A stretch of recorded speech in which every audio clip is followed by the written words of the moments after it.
എങ്ങനെയാണ് ഒരു dead body cremation പ്രോസസ്സിന് വിധേയമാക്കുന്നത്? അതിനായി ഡെഡ് ബോഡി പ്രത്യേകം സജ്ജീകരിച്ച ഒരു ഫർണസിനുള്ളിലാക്കി അടയ്ക്കുന്നു.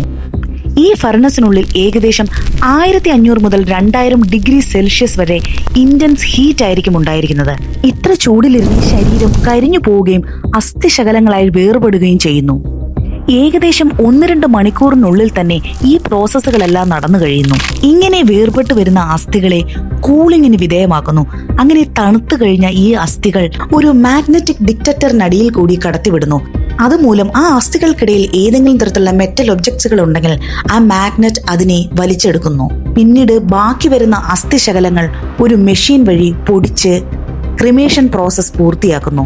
ഈ പ്രോസസ് വഴി ശേഖരിക്കുന്ന ചിതാഭസ്മം മരണപ്പെട്ട ആളുടെ ബന്ധുക്കൾക്ക് വിട്ടു നൽകുകയും ചെയ്യുന്നു.